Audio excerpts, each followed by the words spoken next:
बिस्मिल्लाहिर्रहमानिर्रहीम। अस्सलाम वालेकुम नाज़रीन, मेरा नाम कामिर इकबाल है। Welcome to my channel. Fuhrer बनने के बाद हिटलर ने आलमी मायदे तोड़ दिए और जितने भी जर्मन बेरोजगार थे सबको फौज में भर्ती करना शुरू कर दिया। 1933 में जर्मनी अपने हथियारों पर 3.5 अरब मार्क खर्च करता था, लेकिन 1939 तक ये रकम 26 अरब मार्क तक जा पहुंची। हथियारों की इतनी बड़ी तैयारी की वजह से जर्मनी में तेल, लोहे और स्टील की डिमांड 3 गुना ज्यादा बढ़ गई और इनकी डिमांड बढ़ने की वजह से जर्मनी में मुलाजमतें बढ़ गई और जिनकी वजह से जर्मनी में कोई शहरी भी बेरोजगार ना रहा और फिर जर्मनी की फौज की ताकत बहुत ज्यादा बढ़ गई। आप इस बात का अंदाजा ऐसे लगा सकते हैं कि हिटलर ने अपनी पूरी जर्मनी कौम को एक मिलिट्री मशीन में तब्दील कर दिया और हिटलर की इस ताकत की वजह पहली जंग अजीम की शिकस्त का बदला लेना था और हिटलर की पहली तरजीह वो इलाके जो पहली जंग अजीम में जर्मनी से छीन लिए गए थे उन्हें वापस लेना था। पहले जंग अजीम में जर्मनी से बहुत से इलाके छीन लिए गए, जिनमें फ्रांस की सरहद पे मौजूद राइनलैंड और पोलैंड के बहुत से इलाके शामिल। उसके साथ साथ उसकी एक तमन्ना और भी थी कि वो ऑस्ट्रेलिया को फतह कर ले, क्योंकि हिटलर खुद ऑस्ट्रेलिया में ही पैदा हुआ था। हिटलर जर्मनी को सुपर पावर बनाना चाहता था, क्योंकि हिटलर ने सबसे पहले लाइन रैंड का रुख किया। बात है मार्च 1936 की, जब जर्मनी फौज लाइन रैंड में दाखिल हुई और उन्हें एक गोली भी चलाने की जरूरत ना पड़ी और पूरे लाइन रैंड पर कब्जा कर लिया और इस पर ना बर्तानिया और ना फ्रांस ने हिटलर को कुछ कहा, जिसकी वजह से हिटलर के मजीद हौसले बुलंद हो गए और फिर हिटलर का अगला निशाना ऑस्ट्रेलिया था। लेकिन ऑस्ट्रेलिया की हिफाजत इटली कर रहा था, तो हिटलर ने इटली के एक हमले की हमायत करके इटली को अपने साथ मिलाया और फिर ऑस्ट्रेलिया पर कब्जा करने की इजाजत ले। फिर 1938 में जर्मन फौज ने ऑस्ट्रेलिया पर कब्जा किया और वहां पर अपना परचम लहराया। उसके बाद हिटलर ने बर्तानिया से उसका एक इलाका मांगा और हिटलर ने बर्तानिया को कहा कि ये मेरी बिल्कुल आखिरी डिमांड है। ये भी कहा कि अगर बर्तानिया मुझे ये इलाका दे देता है तो मैं फिर और कुछ भी नहीं मांगूंगा। और फिर बर्तानिया ने भी फिर वही गलती की और हिटलर की बात मान ली और फिर उसके बाद हिटलर ने पोलैंड की तरफ नजरें जमाई। लेकिन अब दुनिया हिटलर को समझ चुकी थी। हिटलर अपने वादों को तोड़ने की वजह से पूरी दुनिया में जाना जाता। दुनिया के हर ममालिक की यही कोशिश थी कि वो हिटलर के साथ कोई भी एग्रीमेंट ना करें। बर्तानिया और फ्रांस ने पोलैंड के साथ एक एग्रीमेंट किया कि अगर जर्मनी पोलैंड पर हमला करता है तो बर्तानिया और फ्रांस उसका साथ देंगे। लेकिन 31 अगस्त को बर्तानिया की फौजों ने पोलैंड के शहरियों का रूप ढांप कर जर्मनी के एक रेडियो स्टेशन पर हमला कर दिया और फिर हिटलर ने इसका इल्जाम सीधा सीधा पोलैंड पर लगाया और उसके एक दिन बाद ही हिटलर ने पोलैंड के ऊपर 15 लाख की फौज लेकर हमला कर दिया। पोलैंड की भी 10 लाख की फौज मुकाबले के लिए निकली। ये तादाद कुछ कम तो ना, लेकिन जर्मन फौज के पास टैंक बहुत ज्यादा थे। ये सब देखकर बर्तानिया और फ्रांस ने पोलैंड की मदद करने का ऐलान कर दिया। 3 सितंबर को बर्तानिया और फ्रांस ने जर्मनी को अलानिया ये बताया कि अब बस करो और पोलैंड के साथ जंग बंद कर दो, वरना बर्तानिया और फ्रांस के साथ जंग के लिए तैयार हो जाओ। अब जर्मनी के पास जंग बंद करने के लिए सिर्फ 2 घंटे का वक्त था, मतलब के दिन 11 बजे तक। और फिर 11 बजे फिर उसके बाद 11:30 हुए, लेकिन कोई जवाब ना आया। फिर उसके बाद 11:40 पर बर्तानिया के वज़ीर-ए-आज़म ने अपने रेडियो पर पैगाम दिया कि जर्मनी से हमारे अल्टीमेटम का कोई जवाब नहीं आया, जिसकी वजह से बर्तानिया भी जर्मनी के साथ अब हालत जंग में है। और उसके कुछ टाइम बाद ही फ्रांस ने भी जर्मनी के साथ जंग करने का ऐलान कर दिया। लेकिन हिटलर ने तो पोलैंड फतह कर लिया, लेकिन इसकी कीमत बहुत महंगी चुकानी पड़ी। मतलब कि अब दूसरी जंग अजीम शुरू हो चुकी थी। अब हिटलर को बर्तानिया और फ्रांस से ज्यादा खतरा रूस से था और वो हरगिज ना चाहता था कि बर्तानिया, फ्रांस और रूस इसे चारों तरफ से घेर लें। इसलिए हिटलर ने रूस के साथ एक एग्रीमेंट किया कि अगरचे रूस जर्मनी से 10 साल जंग ना करे तो जर्मनी अपनी फतवात में से रूस को भी हिस्सा देगा। और रूस ने इस एग्रीमेंट को हंसते हंसते कबूल कर लिया और रूस से टेंशन फ्री होकर जर्मनी ने 1 साल के अंदर अंदर ही पोलैंड, नॉर्वे, बेल्जियम और फ्रांस पर मुकम्मल कब्जा कर लिया। और फ्रांस के दारुल हुकूमत पेरिस पर जर्मनी ने 10 दिन के अंदर ही अपना परचम लहरा दिया। लेकिन यहाँ पे सवाल ये है कि हिटलर की इन सब कामयाबियों का राज क्या था। फौजी जंगी तरबियत तो थी ही, मगर एक खास बात और भी थी।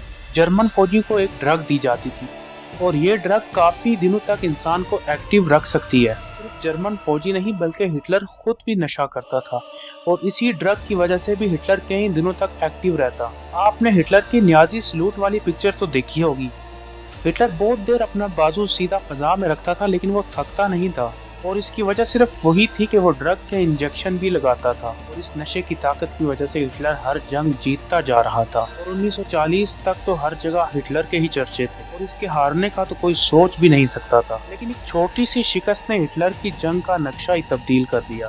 یہ بات کچھ یوں تھی کہ فرانس کو شکست دینے کے بعد ہٹلر نے سوچا کہ اب برطانیہ ہتھیار ڈال دے گا، تو برطانیہ نے آگے ہٹلر کے لیے 2 سرپرائز تیار کیے ہوئے تھے، جن میں سے ایک تھا رڈار۔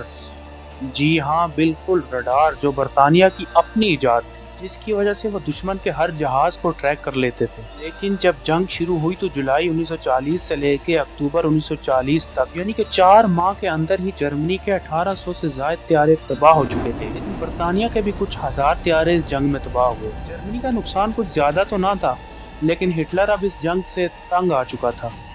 وہ برطانیہ جیسے ملک پر اپنا ٹائم برباد نہیں کرنا چاہتا تھا، کیونکہ اس کی نظر اب روس پر تھی۔ اب ہٹلر نے روس کو فتح کرنے کی تیاریاں شروع کر دی، لیکن روس پر حملہ کچھ اتنا آسان نہ تھا۔ ہٹلر کو اپنے جرنیلوں نے بھی کہا تھا کہ یہ جنگ مشکل ہو سکتی ہے، آپ اس جنگ کو اتنا لائٹ نہ، لیکن ہٹلر کے ارادے اتنے مضبوط تھے کہ اس نے اپنے جرنیلوں کی بات کو بھی اگنور کر دیا۔ ہٹلر جنگ کو بڑھانے کی تیاری کر رہا تھا، اور دوسری طرف دنیا کے سیاسی رہنما ہٹلر کو امن کی راہ پر ڈالنے کی کوشش کر رہے تھے۔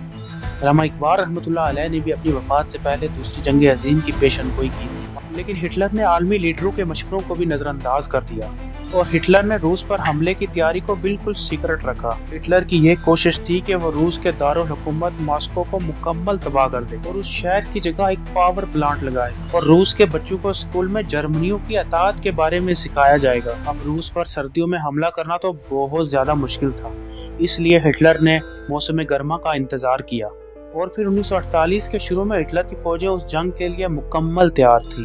ہٹلر نے اپنے ایک دوست کی مدد کے لیے یونان پر حملہ کیا، اور پھر اس ٹائم پر ہٹلر نے روس پر حملے کو 4 ہفتوں کے لیے ٹال دیا، لیکن ان 4 ہفتوں کی تاخیر ہٹلر کو بہت زیادہ مہنگی پڑی، اور جب ہٹلر مرنے کے قریب تھا تو وہ یہ چیخ کر کہہ رہا تھا کہ کاش کوئی مجھے میری زندگی کے وہ 4 ہفتے مجھے واپس لوٹا دے۔ یونان پر قبضے کے بعد ہٹلر نے پھر روس کا رخ کیا، اور 22 جون کو 40 لاکھ کی جرمن فوج نے روس پر حملہ کر دیا۔ اب جب جرمن فوج کی بمباری شروع ہوئی تو سامنے روسی فوج کے ایک اہلکار نے کال کر کے بتایا کہ جناب جرمنیوں نے حملہ کر دیا ہے۔ تو اس پر اس سے سامنے والے نے کہا کہ یہ تم کیا کہہ رہے ہو، تم پاگل تو نہیں ہو گئے؟ لیکن وہ پاگل پن نہ تھا، جرمنی روس پر حملہ کر چکا تھا، اور جب اس حملے کا روس کے صدر کو پتہ چلا تو وہ ذہنی دباؤ کا شکار ہو گیا۔ 1 ہفتے تک نہ وہ کسی سے بات کرتا، نہ کچھ کھاتا، نہ پیتا، اور اس کے بعد پھر ساتھیوں کے سمجھانے پر وہ اس کیفیت سے باہر نکلا۔ پھر 4 جولائی کو اس نے ریڈیو پر روسی قوم سے جنگ کا پہلا خطاب کیا۔ ہٹلر بہت جلد ماسکو تک پہنچنا چاہتا تھا، لیکن جب وہ ماسکو کے قریب پہنچا تو اس کی فوج ماسکو کو چھوڑ کر یوکرین کی طرف چڑھ دوڑی، اور پھر روسی فوج نے حملہ روکنے کا پورا فائدہ اٹھایا، اور پھر مزید اپنی فوجیں جمع کر کے جرمنیوں کو شکست دی۔ روسی فوج نے تیزی کے ساتھ جرمن فوجیوں پر حملے شروع کر دیے، کئی جرمن فوجی مارے گئے اور کئی گرفتار کر لیے گئے، اور پھر روسی فوج جرمنی کی طرف بڑھنا شروع ہو گئی۔ اور اس جنگ میں ٹویسٹ تو تب آیا جب 6 جون 1944 کو امریکہ اور برطانیہ کی فوج نے بھی جرمنی پر حملہ کر دیا، اور اس حملے میں بھی جرمنی کو شکست ہوئی۔ اب جرمنی کے حالات کچھ یوں تھے کہ مشرق سے روسی فوجیں جرمنی پر حملہ کر رہی تھی، اور مغرب سے امریکہ اور برطانیہ کا اتحاد جرمنی کے اوپر چل دوڑا، اور ان حالات میں بھی جرمن قوم ہٹلر کے ساتھ کھڑی تھی۔ جب 1944 کو ہٹلر کی سالگرہ آئی تو جرمن قوم کو شکست کا احساس تھا، لیکن انہوں نے پھر بھی ہٹلر کی سالگرہ بڑی دھوم دھام کے ساتھ منائی۔ مسلسل شکست کے بعد ہٹلر کی حکومت ایک بنکر محدود ہو چکی تھی، اور اس بنکر ہٹلر نے اپنے آخری دن گزارے، اور وہ اپنے آخری دنوں میں بہت زیادہ پریشان تھا، اور اس کو نشہ بھی نہیں مل رہا تھا، جس کی وجہ سے اس کے ہاتھ پاؤں کانپ رہے تھے۔ ہٹلر بہت زیادہ تکلیف میں تھا۔ 30 اپریل 1945 تک روسی فوج ہٹلر کے بنکر تک پہنچ چکی تھی۔ ہٹلر جان چکا تھا کہ اب انجام بالکل قریب ہے، اور موت کے علاوہ اسے اپنے دشمنوں سے کسی اور چیز کی امید بھی نہ تھی۔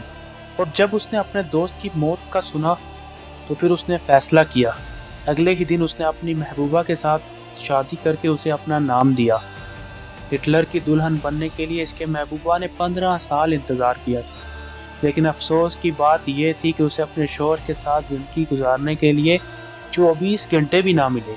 30 अप्रैल को हिटलर ने खुदकुशी की तैयारी की।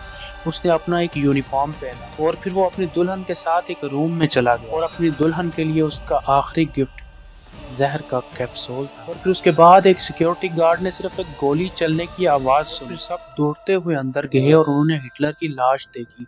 हिटलर ने अपने आप को सर के ऊपर गोली मारी थी और हिटलर की वाइफ भी जहर खा चुकी थी। इसमें सबसे यूनिक बात यह थी कि हिटलर पैदा भी अप्रैल में हुआ और उसकी मौत भी अप्रैल में ही हुई।